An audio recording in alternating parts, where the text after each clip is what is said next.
Jesús envió a Pedro y a Juan diciendo: Id a hacer los preparativos para la cena de Pascua. ¿Dónde quieres que la preparemos, maestro? Al entrar en la ciudad encontraréis a un hombre que lleva un cántaro de agua. Seguidle hasta la casa donde entre y decidle al dueño de la casa. El maestro pregunta: ¿cuál es la sala donde he de comer con mis discípulos la cena de Pascua? Él os mostrará en el piso de arriba una habitación grande y arreglada. Preparad allí la cena. Os doy un nuevo mandamiento. Tenéis que amaros los unos a los otros como yo os he amado. Así, amaos los unos a los otros. Todos sabrán que sois discípulos míos por el amor que os tendréis entre vosotros. Tomad, comed. Esto es mi cuerpo, entregado por vosotros. Haced esto en memoria mía.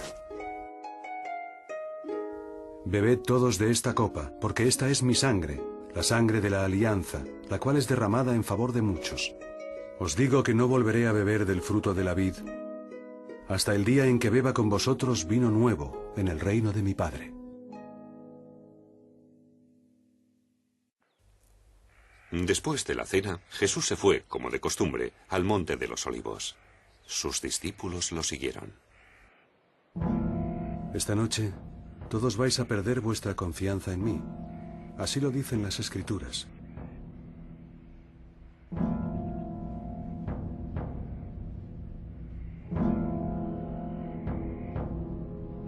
Siento en mi alma una tristeza de muerte. Quedaos aquí y permaneced despiertos conmigo.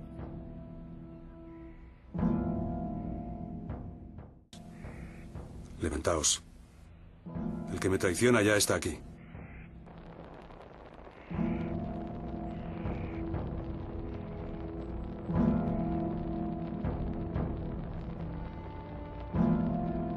Maestro.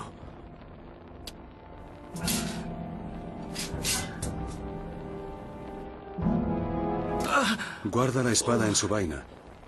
¿Acaso no he de beber esta copa amarga que me da el Padre? ¿Por qué venís con espadas y palos a arrestarme como si fuera un bandido? Todos los días he estado con vosotros en el templo y no me apresasteis. Pero esta es vuestra hora, la del poder de las tinieblas. En el nombre del Dios viviente, te ordeno que nos digas si eres el Mesías, el Hijo de Dios. Tú lo has dicho. Pero yo os digo que en adelante veréis al Hijo del Hombre sentado a la derecha del Todopoderoso y viniendo en las nubes del cielo. ¡Has blasfemado! ¿Qué necesidad tenemos de más testigos? Ya habéis oído sus palabras blasfemas. ¿Qué os parece?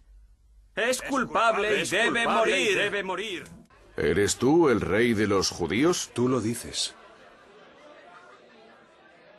No encuentro culpa alguna en este hombre. Y ya que tenéis la costumbre de que os ponga en libertad a un preso durante la fiesta de la Pascua, ¿queréis que os ponga en libertad al rey de los judíos?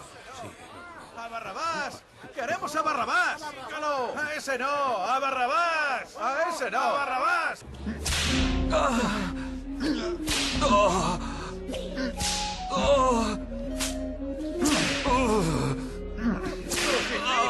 ¡Crucifícalo! ¡Crucifícalo! ¡Crucifícalo! ¡Crucifícalo! Yo no soy responsable de la muerte de este hombre. Eso es cosa vuestra. Si dejas libre a este hombre, no te puedes llamar amigo de César. Pues que así sea, que lo crucifiquen. Los soldados del gobernador romano llevaron a Jesús al palacio y reunieron toda la tropa a su alrededor. ¡Viva el rey de los judíos! ¡Viva el rey de los judíos!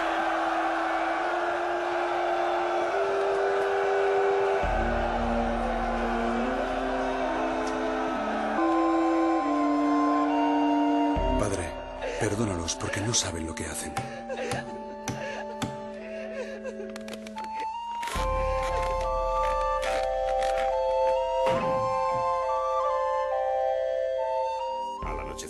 Llegó un hombre rico llamado José, natural de Arimatea, que también era discípulo de Jesús. José fue a ver a Pilatos y le pidió el cuerpo de Jesús, y Pilatos ordenó que se lo dieran. José tomó el cuerpo, lo envolvió en una sábana limpia y lo puso en un sepulcro nuevo de su propiedad que había hecho excavar en la roca. Después de tapar la entrada del sepulcro con una gran piedra, se marchó.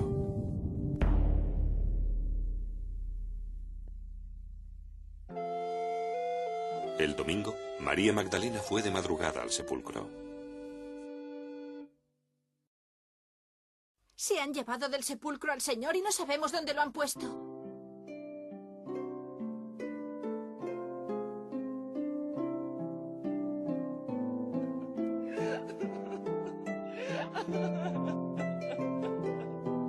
Mujer, ¿por qué lloras? Porque se han llevado a mi Señor y no sé dónde lo han puesto. Mujer, ¿por qué lloras? Si tú te lo has llevado, dime dónde lo has puesto para que yo vaya a buscarlo. María. ¡Maestro!